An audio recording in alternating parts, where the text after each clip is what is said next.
வணக்கம். இன்றைய முக்கிய செய்திகள். மேற்கு வங்க ஆளுநர் ஆனந்தா போஸ் அவர்கள் தனது பதவியை ராஜினாமா செய்தார். 3 புதிய அரசு தொழிற்பயிற்சி நிலைய கட்டடங்களுக்கு முதலமைச்சர் மு க ஸ்டாலின் அவர்கள் அடிக்கல் நாட்டினார். தமிழ்நாட்டில் ராஜ்யசபா தேர்தலுக்கான காங்கிரஸ் வேட்பாளராக கிறிஸ்டோபர் திலக் அவர்கள் அறிவிக்கப்பட்டுள்ளார். மாநிலங்களவை தேர்தலில் போட்டியிட பீகார் முதலமைச்சர் நிதிஷ்குமார் அவர்கள் வேட்புமனு தாக்கல் செய்தார். புதுச்சேரியில் உயர்த்தப்பட்ட பயிர் உற்பத்தி மானியம் 2026-27 ஆண்டு முதல் அமலுக்கு வருகிறது என்றும், பயிர் வகைகள் எள்ளுக்கு 6000, பாரம்பரிய நெல், வேர்க்கடலை மானியமாக 7000 ரூபாய் வழங்கப்படும் என்றும் தெரிவிக்கப்பட்டுள்ளது. ஈரான் இஸ்ரேல் போர் காரணமாக இந்தியாவிலிருந்து வளைகுடா நாடுகளுக்கு முட்டை ஏற்றுமதி முற்றிலும் நிறுத்தப்பட்டுள்ள நிலையில், நாமக்கல்லில் உள்ள 1100 கோழி பண்ணைகளில் சுமார் 20 கோடிக்கும் அதிகமான முட்டைகள் தேக்கமடைந்துள்ளதாக தகவல் தெரிவிக்கப்பட்டுள்ளது. 1000 பேருக்கு வேலைவாய்ப்பு வழங்கும் வகையில் 5300 கோடி ரூபாய் முதலீட்டில் MRF தொழிற்சாலை அமைக்க முதலமைச்சர் மு க ஸ்டாலின் அவர்கள் முன்னிலையில் ஒப்பந்தம் மேற்கொள்ளப்பட்டது. புதுச்சேரியில் மகளிருக்கான மாத உதவித்தொகை 2 மாதங்களுக்கு சேர்த்து 5000 ரூபாயாக வழங்கப்படும் என்று அறிவிக்கப்பட்டுள்ளது. தேமுதிகவின் மாநிலங்களவை வேட்பாளராக அக்கட்சியின் பொருளாளர் LK சுதீஷ் அவர்கள் போட்டியிடுகிறார். 22 கேரட் ஆபண தங்கத்தின் விலை சவரனுக்கு 640 ரூபாய் குறைந்து 1 சவரன் 1,20,960 ரூபாயாகவும், 1 கிராம் 15,120 ரூபாய்க்கு விற்பனை செய்யப்பட்டு வருகிறது. இதனைத் தொடர்ந்து 1 கிராம் வெள்ளியின் விலை 295 ரூபாய்க்கு விற்பனை செய்யப்பட்டு வருகிறது. 2030ஆம் ஆண்டில் தமிழ்நாடு $1 டிரில்லியன் பொருளாதார மாநிலமாக உயரும் என்று தமிழ்நாடு அரசு தகவல் தெரிவித்துள்ளது. வேளச்சேரி பரங்கிமலை இடையே பறக்கும் ரயிலின் சோதனை ஓட்டம் இன்று நடைபெற உள்ளதாக தெற்கு ரயில்வே அறிவித்துள்ளது. புதிய தமிழகம் கட்சியின் அவசர ஆலோசனை கூட்டம் கோவையில் இன்று நடைபெற உள்ளதாக தெரிவிக்கப்பட்டுள்ளது. திமுக கூட்டணியில் காங்கிரஸ் கட்சிக்கு 28 சட்டமன்ற தொகுதிகளும் 1 மாநிலங்களவை இடமும் ஒதுக்கீடு செய்யப்பட்டு ஒப்பந்தம் கையெழுத்தாகியுள்ளது. தஞ்சையில் நேற்று நடைபெற்ற தவேக பொதுக்குழு கூட்டத்தில் விஜய் அவர்கள் மேற்கண்ட இந்த தேர்தல் வாக்குறுதியை அறிவித்துள்ளார். இலங்கை அருகே அமெரிக்காவால் தாக்குதலுக்கு உள்ளான ஈரான் கப்பலில் இருந்து சுமார் 70 பேர் பத்திரமாக மீட்கப்பட்டுள்ளதாகவும், 100 பேரின் நிலை தெரியவில்லை என்றும் தகவல் வெளியாகியுள்ளது. இளைஞர் நலன் மற்றும் விளையாட்டு மேம்பாட்டுத்துறையின் சார்பில் 42 கோடி ரூபாய் செலவில் கட்டி முடிக்கப்பட்டுள்ள 14 விளையாட்டுத்துறை கட்டிடங்களை முதலமைச்சர் மு க ஸ்டாலின் அவர்கள் திறந்து வைத்துள்ளார். வருகின்ற 7ஆம் தேதி முதல் 9ஆம் தேதி வரை மேற்கு தொடர்ச்சி மலை மாவட்டங்கள் மற்றும் தென் தமிழக கடலோர மாவட்டங்களில் ஒரு சில இடங்களில் லேசான மழை பெய்ய வாய்ப்புள்ளதாக வானிலை மையம் தகவல் தெரிவித்துள்ளது. செஞ்சியில் 85 கோடியில் 4 வழிச்சாலை அமைப்பதற்கான பணியை அம்மாவட்ட ஆட்சியர் தொடங்கி வைத்தார். அமெரிக்கா, இஸ்ரேல் மற்றும் ஈரான் இடையிலான மோதலை தொடர்ந்து இந்திய பங்குச்சந்தையில் ஏற்பட்ட 2 நாள் சரிவில் முதலீட்டாளர்கள் 16 லட்சம் கோடி ரூபாய் அளவிற்கு இழப்பை சந்தித்துள்ளனர் என்று தகவல் வெளியாகியுள்ளது. சிற்பக்கலைகளில் திறமை மிக்க 6 கலைஞர்களுக்கு கலைச்செம்மல் விருதுகளை அமைச்சர் சாமிநாதன் அவர்கள் வழங்கினார். வளைகுடா, மேற்கு ஆசிய நாடுகளில் இந்திய வெளியுறவுத்துறை சிறப்பு கட்டுப்பாட்டு அறைகளை திறந்துள்ளது. காவல்துறையின் சார்பில் 75 கோடி ரூபாய் செலவில் கட்டப்பட்டுள்ள கட்டிடங்கள் மற்றும் திறன்மிகு வகுப்பறைகள் ஆகியவற்றை முதலமைச்சர் மு க ஸ்டாலின் அவர்கள் திறந்து வைத்தார்.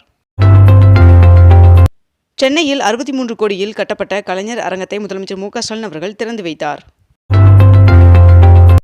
தமிழகத்தில் காலியாக உள்ள 6 மாநிலங்களவை MP பதவிகளுக்கான வேட்புமனு தாக்கல் செய்வதற்கான கடைசி நாள் இன்று. அண்ணா அவர்களின் பெயரில் இயங்கி வரும் திருத்தணி பேருந்து நிலையத்தின் பெயரை மாற்றக்கூடாது என்று எதிர்க்கட்சித் தலைவர் எடப்பாடி பழனிசாமி அவர்கள் வலியுறுத்தியுள்ளார். சென்னையில் 33 கோடி ரூபாய் செலவில் 11 முதல்வர் படைப்பகம், நவீன நூலகங்களை முதலமைச்சர் மு க ஸ்டாலின் அவர்கள் திறந்து வைத்தார். சவுதி அரேபியாவின் தலைநகர் ரியாத்தில் அமைந்துள்ள அமெரிக்க தூதரகத்தை ஈரான் ட்ரோன்கள் மூலம் தாக்கியது. மேற்காசிய நாடுகளில் சிக்கியுள்ள இந்தியர்களை மீட்க இன்று 58 விமானங்கள் இயக்கப்பட உள்ளதாக தெரிவிக்கப்பட்டுள்ளது. பாஜக தேசிய தலைவர் நிதின் நபீன் அவர்களை மாநிலங்களவை வேட்பாளராக பாஜக அறிவித்துள்ளது. பொள்ளாச்சி அடுத்த ஆனைமலை மாசாணியம்மன் கோவில் உண்டியலில் பக்தர்கள் காணிக்கையாக 89 லட்சம் ரூபாய் செலுத்தியுள்ளனர் என்று தெரிவிக்கப்பட்டுள்ளது. அமெரிக்காவும் இஸ்ரேலும் தாக்குதலை தொடங்கியதிலிருந்து இதுவரை ஈரானில் 787 பேர் கொல்லப்பட்டுள்ளதாக ஈரானிய ரெட் கிரசன்ட் அமைப்பு தெரிவித்துள்ளது. டிஎன்பிஎஸ்சி குரூப் 2 மற்றும் 2A பதவிக்கான தேர்வு வருகின்ற 15ஆம் தேதி நடைபெற உள்ளது. இதற்கான ஹால் டிக்கெட் தற்பொழுது வெளியிடப்பட்டுள்ளது. நடப்பு கல்வியாண்டில் 19 வெளிநாட்டு பல்கலைகள் இந்தியாவில் கால் பதிக்கின்றன என்று ஒன்றிய அமைச்சர் தர்மேந்திர பிரதான் அவர்கள் தகவல் தெரிவித்துள்ளார். டெல்லியில் ஆண்டிற்கு 2 இலவச LPG சிலிண்டர் வழங்கும் திட்டத்தை குடியரசுத் தலைவர் தொடங்கி வைத்தார். சர்வதேச மகளிர் தினத்தன்று பெண்களுக்கு 3 முக்கிய திட்டங்களை வெளியிட ஆந்திர முதல்வர் சந்திரபாபு நாயுடு அவர்கள் அதிகாரிகளுடன் ஆலோசனை நடத்தி வருகிறார் என்று தகவல் வெளியாகியுள்ளது. வளைகுடா நாடுகளில் பணிபுரிந்து வரும் 1 கோடி இந்தியர்களை மீட்கும் பணி தொடங்கப்பட்டுள்ளதாக தெரிவிக்கப்பட்டுள்ளது. ஈரான் இஸ்ரேல் இடையிலான போரின் போது துபாயில் சிக்கி தவித்த இந்திய பேட்மிண்டன் வீராங்கனை PV சிந்து அவர்கள் பாதுகாப்பாக இந்தியா வந்தடைந்தார். ஈரான் இஸ்ரேல் போர் காரணமாக சர்வதேச விமான கட்டணங்கள் உயர்ந்துள்ளதாக தெரிவிக்கப்பட்டுள்ளது. அஞ்சலக சிறு சேமிப்பு திட்டங்கள் மூலம் சேலம் மாவட்டத்தில் கடந்த 5 ஆண்டுகளில் மட்டும் 11,598 கோடி ரூபாய் வசூல் செய்து சாதனை படைத்துள்ளதாக அம்மாவட்ட ஆட்சியர் தெரிவித்துள்ளார். சென்னை மாநகர் போக்குவரத்து கழகத்திற்கு 170 கோடியில் 100 புதிய மின்சார பேருந்துகளின் இயக்கத்தை துணை முதல்வர் உதயநிதி ஸ்டாலின் அவர்கள் தொடங்கி வைத்தார். ஏவுகணை தாக்குதலுக்கு இடையே ஈரானில் நிலநடுக்கம் ஏற்பட்டுள்ளது. இது ரிக்டர் அளவுகோலில் 4.3 பதிவாகியுள்ளது. தமிழ்நாட்டில் முதியோர், கைம்பெண்கள், திருநங்கை மாற்றுத்திறனாளிகளுக்கு சிறப்பு நிதியாக 2,000 ரூபாய் இந்த மாதம் வர வைக்கப்பட்டுள்ளதாக முதலமைச்சர் மு.க. ஸ்டாலின் அவர்கள் அறிவித்துள்ளார். இதன் மூலம் அவர்களுக்கு 3,200 ரூபாய் வரவு வைக்கப்பட்டுள்ளது.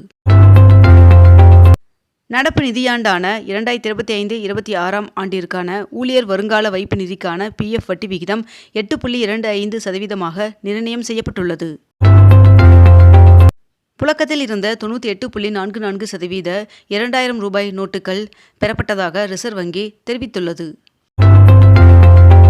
சென்னையில் மெட்ரோ ரயில்களில் கடந்த பிப்ரவரியில் 96 லட்சம் பேர் பயணித்திருப்பதாக தகவல் தெரிவிக்கப்பட்டுள்ளது. திருப்பதி ஏழுமலையான் சுவாமி கோவிலில் உண்டியல் காணிக்கையாக 4,49 லட்சம் ரூபாய் கிடைக்கப்பட்டுள்ளதாக தேவஸ்தானம் தெரிவித்துள்ளது. அமெரிக்காவுடன் எந்தவிதமான சமரச பேச்சுவார்த்தையிலும் ஈடுபடப் போவதில்லை என்று ஈரான் திட்டவட்டமாக தெரிவித்துள்ளது.